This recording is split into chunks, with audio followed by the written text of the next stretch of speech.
Hi friends, எல்லாருக்கும் வணக்கம். Welcome back to my channel. இன்றைக்கி நம்மளோட சேனலில் சிக்கன் கிரேவி வந்து எப்படி பண்ணலான்னு பார்க்க போகிறோம். எல்லாருக்குமே வந்து சிக்கன் கிரேவி பண்ண தெரியும். ஆனால் ஒவ்வொருத்தர் ஒவ்வொரு ஸ்டைலில் ஒவ்வொரு டேஸ்ட்டில் பண்ணுவாங்க. இன்றைக்கி நம்ம பண்ணக்கூடிய டேஸ்ட் பார்த்திங்கன்னா கண்டிப்பாக நீங்கள் இது வரைக்கும் சாப்பிட்ருக்கவே மாட்டீங்க. அப்படி ஒரு டேஸ்ட்டில் இருக்கும். செம்ம சூப்பராக இருக்கும். சிக்கனும் பார்த்திங்கன்னா நல்லா சாஃப்டாக நல்லா வெந்திருக்கு, நல்லா ஜூஸியாகவும் இருக்குது. இப்போ வாங்க இந்த சிக்கன் கிரேவி வந்து எப்படி பண்ணலான்னு பார்த்துலாம்.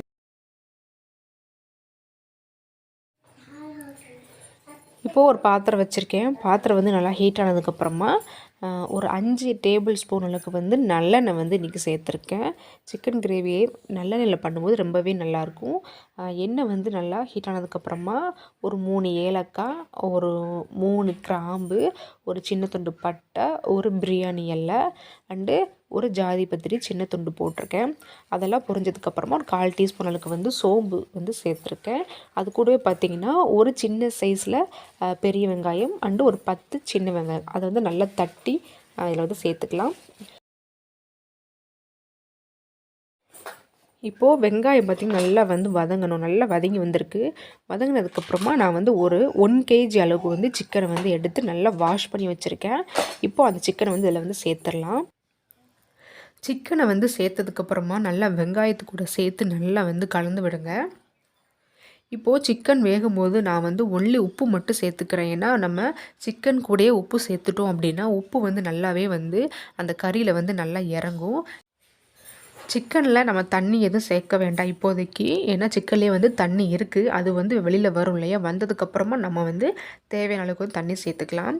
இந்த மாதிரி நீங்கள் வந்து எண்ணெயிலே வந்து சிக்கனை வந்து பாதி அளவுக்கு நம்ம வேக வச்சு நல்லா வதக்கி எடுக்கும்போது குழம்பு வந்து நல்லாவே டேஸ்ட் கொடுக்கும். ஸோ அதனால தான் நம்ம வந்து இந்த மாதிரி வேக வைக்கிறோம். ஸோ இப்போ வந்து ஒரு மூடியை மட்டும் போட்டு க்ளோஸ் பண்ணி வச்சிடலாம். இடையில வந்து லைட்டாக நீங்கள் வந்து கிளறி விட்டுக்கோங்க. ஒரு 50% வந்து நல்லா வந்து வெந்து வரட்டும். இப்போ நம்ம க்ளோஸ் பண்ணி வச்சிடலாம். இப்போ இந்த கிரேவிக்கு பார்த்திங்கன்னா ஒரு சிம்பிளான ஒரு மசாலா வந்து அரைக்க போகிறோம். இந்த மசாலாவுக்கு தேவையான பொருள் என்னென்னா, வெங்காயம் ஒரு 10 சின்ன வெங்காயத்தை வந்து எடுத்துக்கோங்க. நீங்கள் அப்படியே கூட ஆட் பண்ணிக்கலாம். நான் வந்து குழம்புக்காக தட்டி வச்சுருந்தேன். அதுலேருந்து தட்டின வெங்காயத்தை ஒரு 10 வெங்காயத்தை வந்து சேர்த்துருக்கேன். இது கூடவே ஒரு 1/2 டீஸ்பூன் அளவுக்கு வந்து மிளகு வந்து சேர்த்துக்கோங்க. மிளகு வந்து உங்களோட ஆப்ஷனல் தான், உங்களுக்கு எவ்வளோ வேணாலும் சேர்த்துக்கலாம். இப்போது இது கூடவே ஒரு 2 கொத்து வந்து கருவேப்பிலை வந்து சேர்த்துக்கலாம். கருவேப்பிலை வந்து கொஞ்சம் அதிகமாகவே சேர்த்துக்கோங்க. நல்லா வந்து ஒரு வாசம் கொடுக்கும். இப்போ இதெல்லாம் பார்த்திங்கன்னா நல்லா வதங்கணும். இந்த பேஸ்ட்டு பார்த்திங்கன்னா குழம்புக்கு நல்ல வாசத்தையும் கொடுக்கும். நல்லா திக்கான ஒரு கிரேவி பதத்துக்கு வரதுக்கும் ரொம்பவே ஹெல்ப்ஃபுல்லாக இருக்கும். இது நல்லா இப்போ பார்த்திங்கன்னா வதங்கிருச்சு. இதை வந்து அரைச்சி எடுத்துடலாம். இது கூட பார்த்திங்கன்னா இஞ்சி அண்டு பூண்டு 2யும் சேர்த்து நல்லா பேஸ்ட் மாதிரி அரைச்சி எடுத்து வச்சுக்கோங்க. இப்போ நம்ம வந்து இதை ஆட் பண்ண போகிறது கிடையாது. இப்போ பாருங்கள், சிக்கன் வந்து நல்ல கலர் வந்து சேஞ்ச் ஆகிருக்கு. நல்ல ஒரு வெள்ளை கலரில் வந்திருக்கு. உங்களுக்கு பார்க்கும்போதே தெரியும். இந்த மாதிரி வந்து வரணும். தண்ணி வந்து எவ்வளோ விட்டுருக்கு பாருங்கள். சிக்கன்லேருந்து எவ்வளோ தண்ணி வெளில வந்திருக்கு பாருங்கள். நம்ம சிக்கன் சேர்க்கும் போதே தண்ணி ஊற்றிட்டோம் அப்படின்னா குழம்பு வந்து ரொம்ப தண்ணியான மாதிரி ஆகிடும். ஸோ சிக்கன்லேருந்து எவ்வளோ தண்ணி வெளில வருதுன்னு பார்த்துட்டு அதை தக்கன வந்து நம்ம தண்ணி வந்து எவ்வளோ வேணுமோ கூட்டிக்கலாம், குறைச்சிக்கலாம்.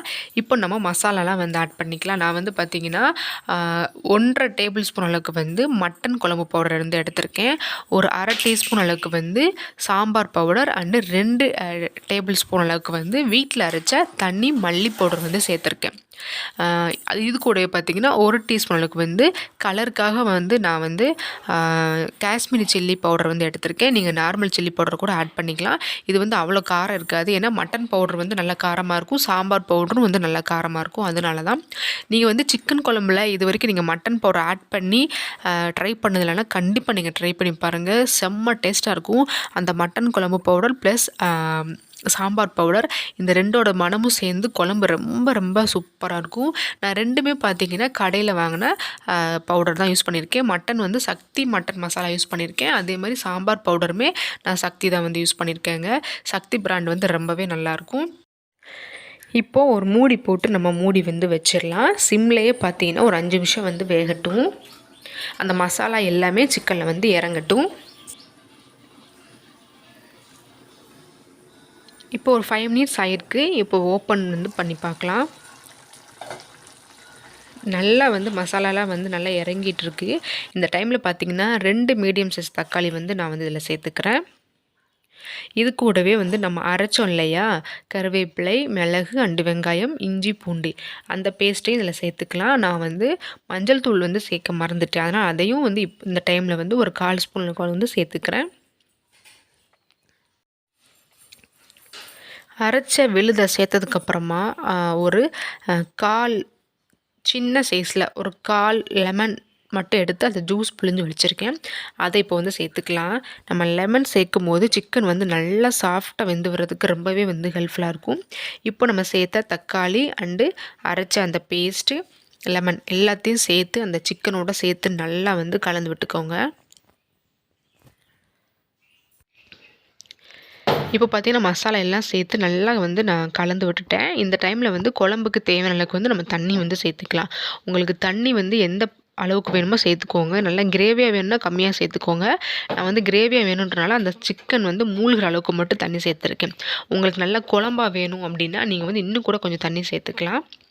இப்போ மூடி போட்டு மூடி வச்சுருங்க. நல்லா வந்து கொதித்து மசாலாலாம் இறங்கி அந்த கிரேவி பதத்துக்கு வந்து வரணும். நீங்கள் இடையில ஓப்பன் பண்ணி இந்த மாதிரி கலந்து விட்டுக்கோங்க. சம்டைம்ஸ் அடி பிடிச்சிடக்கூடாது. அடுப்பை வந்து நீங்கள் மீடியம் ஃப்ளேம்லேயே வந்து வச்சுக்கோங்க. கறியும் வேகணும், குழம்புமே பார்த்திங்கன்னா நல்லா திக்காக வரணும். ஸோ இன்னும் கூட நல்லா வெந்து வரணும். அதனால் மறுபடியும் நான் வந்து மூடி போட்டு மூடி வச்சிடுறேன். நான் செக் பண்ணி பார்க்குறதுக்காக ஒரு பீஸ் எடுத்து செக் பண்ணி பார்க்குறேன் வெந்துருச்சான்னு. வேகலை. ஸோ நான் வந்து மறுபடியும் மூடி போட்டு வேக வச்சுக்கிறேன். மறுபடியும் ஒரு 5 மினிட்ஸ்க்கு அப்புறம் நான் ஓப்பன் பண்ணி அடி பிடிச்சிடக்கூடாதுன்றனால நல்லா மிக்ஸ் பண்ணி விடுதேன். இப்போ பார்த்தீங்கன்னா நான் கொஞ்சம் அந்த கிரேவி பார்த்திங்கன்னா நல்லா திக்காக வர வந்து ஆரம்பிச்சிருக்கு. அந்த எண்ணெயெல்லாம் பிரிஞ்சு நல்லா வந்திருக்கு. கறியுமே பார்த்திங்கன்னா நல்லா வந்து வெந்து வந்திருக்கு. இன்னும் ஒரே ஒரு 2 நிமிஷம் வந்து நல்லா கொதிச்சா போதும். இன்னும் கூட கொஞ்சம் நல்லா திக்காக மாறிடும். இப்போது நம்மளோட சிக்கன் கிரேவி வந்து நல்லா பக்காவாக வந்து ரெடி ஆயிடுச்சுங்க. நல்லா கம்மன்னு மணக்குது. டேஸ்ட்டு பார்த்திங்கன்னா அவ்வளோ சூப்பராக இருக்குது. மேலே வந்து கொஞ்சம் கொத்தமல்லி தழை மட்டும் தூவிக்கோங்க. அவ்வளோதாங்க ஃபைனலாக. இப்போ வந்து நம்ம வந்து ஸ்டவ்வை வந்து ஆஃப் பண்ணிடலாம். நல்லா கம்மன்னு நல்ல ஒரு டேஸ்ட்டில் சிக்கன் குழம்பு வந்து ரெடி பண்ணி ஆயிடுச்சுங்க. இந்த கிரேவி பார்த்திங்கன்னா நல்லா சூடாக சாதம் வச்சு நீங்கள் அதில் பிசைஞ்சு சாப்பிட்டிங்கன்னா அப்படி ஒரு டேஸ்ட் இருக்கும். அது மட்டும் இல்லாமல் நீங்கள் பரோட்டாக்கோ, சப்பாத்திக்கோ, இட்லிக்கோ, தோசைக்கோ இல்லை இடியாப்பம் இந்த மாதிரி நீங்கள் எதுக்கு வச்சு சாப்பிட்டாலும் டேஸ்ட் வந்து அவ்வளோ சூப்பராக இருக்கும். சிக்கன் பாருங்கள் எவ்வளோ சாஃப்டாக வந்து நல்லா வெந்து வந்திருக்குன்னு. ஸோ கண்டிப்பாக நீங்கள் ஒன் டைமாவது இந்த மெத்தட் நீங்கள் ட்ரை பண்ணி பாருங்கள் எனக்காக.